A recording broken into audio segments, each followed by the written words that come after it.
আসসালামু আলাইকুম। দাসপাড়া উচ্চ বিদ্যালয় মান্দার নওগাঁ। আমি এসেছি নবম শ্রেণীতে ষান্মাসিক সামষ্টিক মূল্যায়ন 2024 জীবন ও জীবিকা বিষয়ের ওপর। আমাদের সাথে আছে এই দাসপাড়া উচ্চ বিদ্যালয়ের কৃষি শিক্ষক জনাব মোহাম্মদ ওহাব স্যার। স্যার, আপনার এই জীবন জীবিকা নবম শ্রেণীতে আজকে যে আপনি মূল্যায়ন করছেন, কেমন লাগছে আপনাকে? কি অবস্থা?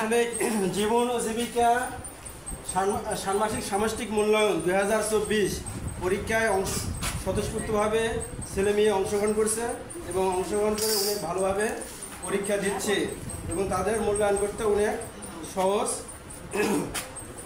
সহজ হচ্ছে। তারা কী করছে, একটা পারিবারিক বাজেট তৈরি করছে এবং পারিবারিক বাজেট তৈরি করে সেখানে তারা আর্থিকভাবে পারিবারিক বাজেট বিশ্লেষণ করতে পারতেছে এবং ভবিষ্যতে পরিবারের আর্থিক পরিকল্পনা কাজে লাগাতে পারবে। আচ্ছা, অসংখ্য ধন্যবাদ স্যার। এরপর আমি কিছু শিক্ষার্থীর কাছ থেকে একটু তথ্য নেব। তোমরা একক কাজ করছো এখন, তাই তো? একক কাজ করতেছো। একক কাজ হিসেবে তোমাদের প্রশ্ন এখন কত নম্বর কাজে আছো তোমরা? কত নম্বর কাজ তোমাদের? একের খ। আচ্ছা, একক কাজ হিসেবে তোমরা একক কাজ এখানে দেখতেছি। আচ্ছা, তোমাদের কি আজকে দলীয় কাজ ছিল? আর নাই? আচ্ছা, দেখি বৈশাখী, একটু বৈশাখীর সাথে কথা বলি। বৈশাখী, তুমি এখন কি কাজ করছো বলো তো? একক কাজ আমরা এখন ধাপের ফসল বিক্রয়ের কৌশলগুলো বর্ণনা করব। ফসল বিক্রয়ের কৌশল নতুন, আমিও জানি না মনে হয়, যেহেতু আমি ফসল কখনো উৎপাদন করি নাই বা বিক্রয় করি নাই। এখন বলো তো তুমি এই কৌশল দু একটা পয়েন্ট বলো।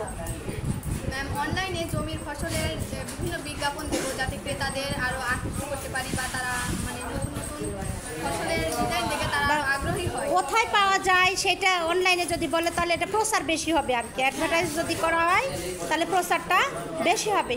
আর এতে কি হবে, দেখা যাচ্ছে এখন অনলাইন ব্যবসা জমজমাট কিন্তু, তাই না?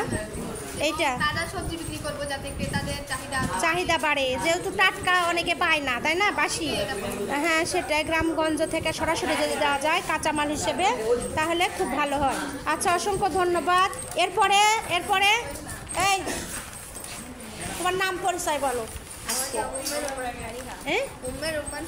উম্মে রুম্মান ফারিহা। আচ্ছা, যাই হোক, ফারিহা, এখন তুমি কি কাজ করছো বলো? আমিও উমের বিজ্ঞাপন আইডিয়া এবং গ্রাহকের সেবা আইডিয়া। আচ্ছা, এই আইডিয়াটা কি? বিজ্ঞাপন আইডিয়াটা তুমি কি বুঝতেছো? নতুন কোনো কিছু পদক্ষেপ, মানে নতুন কোনো আইডিয়া দিয়ে গ্রাহকদের সেবা আকৃষ্ট করা, অর্থাৎ যে অ্যাডভার্টাইজ দেখলে তারা আকৃষ্ট হয় নেওয়ার জন্য, সেটা নেয়। তো এটা কি নতুন বিষয় ছিল না? এর আগে এটার অভিজ্ঞতা ছিল তোমার? নতুন বিষয় ছিল, এর আগে ছিল না। আমিও কিন্তু ওইভাবে জানি না, তোমাদের কাছ থেকে আমিও শুনে একটু শিখলাম আর কি। তো জীবন জীবিকা এটা তোমাদের আসলে নবম শ্রেণীতে প্রত্যেকটা বিষয়ই হচ্ছে নতুন। আজকে হচ্ছে 3 নম্বর বিষয় চলছে, তাই না? প্রথম দিন ছিল আমার দ্বিতীয়টা ডিজিটাল প্রযুক্তি ছিল। প্রথম দিনে ছিল ইতিহাস, হ্যাঁ। তারপরে হচ্ছে ডিজিটাল প্রযুক্তি, একটা হচ্ছে জীবন ও জীবিকা। তো যাই হোক, তোমাদের এই প্রথম ষান্মাসিক মূল্যায়নে নতুন একটা অধ্যায়, নতুন গল্প, নতুন জীবনের মোড়, তাই তো মনে হচ্ছে না? যে আগে একভাবে লিখতে, এখন একভাবে লিখতেছো। এখন যেমন এই 10টার থেকে 3টা পর্যন্ত বলা হচ্ছে, তাই না? মোটামুটি এই যে একঘেয়েমি, তোমাদের একক কাজ, জোড়াই কাজ বা দলীয় কাজ, যে বিষয়ের আর কি উল্লেখ আছে, এগুলো করছো, কেমন লাগছে তোমার? অনেক ভালো লাগছে। আর এই জীবন জীবিকা, তো এই বিষয়টাও তোমাদের কাছে একেবারেই নতুন, তাই না?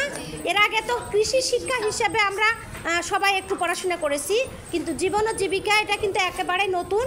কৃষির সাথে যদিও সম্পৃক্ত, তারপরেও নিজে কিন্তু অনেক কিছু শেখার আছে এখানে। আমি একটা জিনিস দেখলাম, পারিবারিক বাজেট, যেটা তোমরা কখনো, বাজেট সম্পর্কে সবাই আমরা জানি, পারিবারিক বাজেটটা আসলে কি? পারিবারিক বাজেটটা কি তোমাদের আছে না? হ্যাঁ, নিজের পরিবার সম্পর্কে কতটুকু খরচ হবে একটা মাসে বা সপ্তাহে বা 15 দিনে, একটা বাসায় কতটুকু খরচ হয় তার পরিবারের জন্য। আর এই পরিবারের বাজেট কোত্থেকে আসে, কিভাবে মানে আয় হয়, কিভাবে ব্যয় হয়, এরপর সঞ্চয়টা কতটুকু হয়, এগুলো দেওয়া দেওয়া আছে মনে হয়, আমি এর আগে একটু দেখছিলাম আর কি। তো এগুলো জানতে পেরে তোমাদের ভালো লাগতেছে না? কারণ তোমাদের বাবা মার উপর কিন্তু আর প্রেশার দিবে না যে আমার বাবার আয় কত, আমার বাবার ব্যয় কত, এর চেয়ে যদি বেশি চায় তাহলে বাবার উপর চাপ হবে, মানসিক চাপ, যেটা কখনোই করা ঠিক না। এটা কিন্তু আগে জানতে না। একটা জিনিসের চাহিদা হয়েছে, বাবাকে বলবা যে আমাকে দাও, কোত্থেকে দিবে, কিভাবে দিবে যাই না। কিন্তু যখন নিজে বাজেটটা দেখতেছো তখন কিন্তু এই দুঃখটা বুঝতে পারবে বাবার। এই যে একটা শিক্ষা, এগুলো কিন্তু আমরা শিখিনি, তোমরা শিখতেছো। খুবই গুরুত্বপূর্ণ একটা বিষয়, কিন্তু তখন নিজেরই মনে হবে না আরে আমি তো এইভাবে বাবার টাকা চাইতে পারি না, কারণ আমার বাবার বাজেট তো ফেল হয়ে গেছে, আমাকে সুযোগ পেলে বাবা পরবর্তীতে দিবে, তাই না? অসংখ্য ধন্যবাদ তোমাদের। তো তোমাদের যদি এই সাবজেক্টের উপর বা এমনি এই ষান্মাসিক মূল্যায়নের উপর সরকারকে কিছু বলার থাকলে বলতে পারো।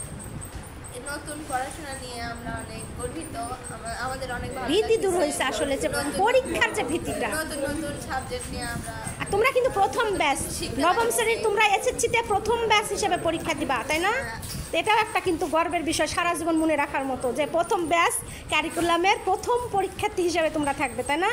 তাহলে এই দাসপাড়া উচ্চ বিদ্যালয়ের এই যে শিক্ষকেরা তোমাদের সহযোগিতা করতেছে, আমাদের কিন্তু সব কিছু সাপ্লাইও দেওয়া হচ্ছে, পোস্টার, লেখার জন্য কাঁচি, কলম, যা কিছু, তাই না? এবং খাতা তোমাদেরকে দেওয়া হয়েছে না? তাহলে এই দাসপাড়া উচ্চ বিদ্যালয় যেগুলো দিচ্ছে সরকারের কথা মতো, এটা ভালো লাগতেছে না তোমাদের? হ্যাঁ, আচ্ছা, অসংখ্য ধন্যবাদ। পরবর্তী কাজগুলো শেষ করো, তোমাদের সাথে পরে আবার আমার কথা হবে। ভালো থেকো সে পর্যন্ত। আল্লাহ হাফেজ।